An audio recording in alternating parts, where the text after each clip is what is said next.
اچھا، ایک ایسی فلم کا تصور کریں جو اپنے ملک میں مطلب کامیابی کے سارے ریکارڈ توڑ دے، باکس آفس پر ایک طوفان برپا کر دے، جی لیکن ساتھ ہی دنیا کے ایک بہت بڑے حصے میں اس پر مکمل پابندی لگا دی جائے۔ مکمل پابندی۔ یہ دھرندر کی کہانی ہے، ایک فلم لیکن اس کے دو بالکل مختلف چہرے۔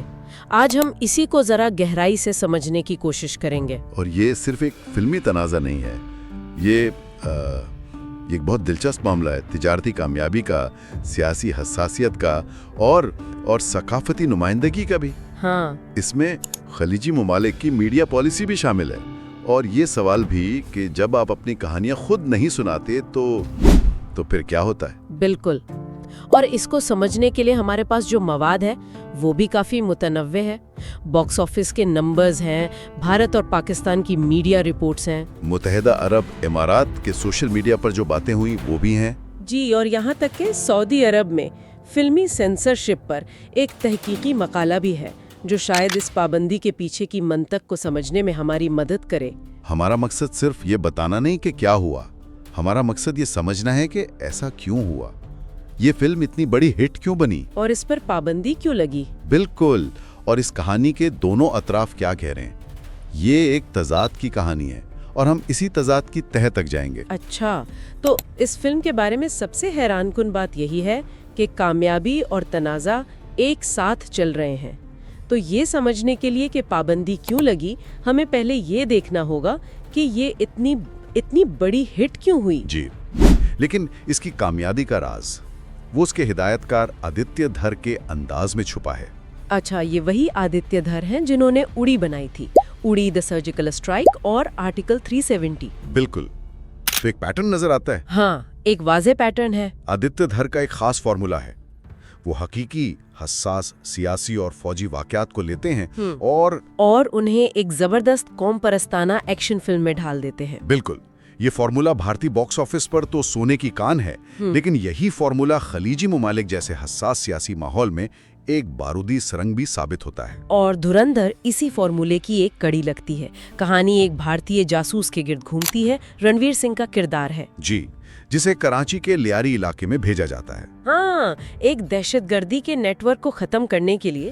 کہانی بظاہر فرضی ہے، لیکن اسے حقیقی واقعات سے جوڑا گیا ہے، جیسے ماضی میں ہوئے طیاروں کے اغوا اور وہ دہشت گرد حملے۔ اور دیکھیں، یہیں سے مسئلہ شروع ہوتا ہے۔ آپ ایک مقامی بہت ہی پیچیدہ مسئلے کو لیتے ہیں، مطلب لیاری کی گینگ وار، اور اسے بین الاقوامی دہشت گردی اور بھارت پاکستان دشمنی کے ایک بڑے کینوس پر پینٹ کر دیتے ہیں۔ اچھا، جو چیز بھارت میں فلم کی کامیابی کی وجہ بنی، یعنی ایک واضح دشمن پر مبنی کہانی، وہی خلیج میں اس پر پابندی کا سبب بن گئی۔ یہ ایک ہی سکے کے دو رخ ہیں۔ اور یہ پابندی بھی کوئی چھوٹی موٹی نہیں تھی۔ 6 خلیجی ممالک، بحرین، عمان، کویت، سعودی عرب، قطر اور متحدہ عرب امارات، سب نے اسے بلاک کر دیا۔ جی، اس کی وجہ خلیجی ممالک کے میڈیا قوانین ہیں جو بہت واضح طور پر ایسے مواد کو روکتے ہیں جو یوں کہیں کہ سماجی ہم آہنگی کو نقصان پہنچا سکتا ہو یا کسی نسلی یا قومی گروہ کی غلط نمائندگی کرتا ہو۔ تو دھرندھر میں ایسا کیا خاص تھا کہ یہ اتنی بڑی خبر بن گئی؟ دیکھیں، یہ ایک بڑھتا ہوا پیٹرن تو ہے، لیکن دھرندھر نے ایک ایسی سرخ لکیر عبور کی جو پچھلی فلموں نے نہیں کی تھی۔ اچھا، پچھلی فلمیں زیادہ تر بھارت پاکستان کے براہ راست تنازع پر تھیں۔ اس فلم میں ایک تیسرا اور خلیج کے لیے انتہائی حساس عنصر شامل تھا، بلوچ کرداروں کی نمائندگی۔ یہ ایک بہت اہم نقطہ ہے، اس کی تھوڑی وضاحت کریں۔ ہمارے پاس جو سعودی عرب کی فلمی سینسرشپ پر تحقیقی مقالہ ہے وہ اس پر روشنی ڈالتا ہے۔ سماجی اقدار کا تحفظ کرنا چاہیے۔ ٹھیک ہے۔ اب دھرندھر کیا کرتی ہے؟ وہ لیاری کی ایک بلوچ گینگ کو بین الاقوامی دہشت گردی سے جوڑتی ہے۔ یہ ان کے لیے ایک بہت بڑا مسئلہ ہے۔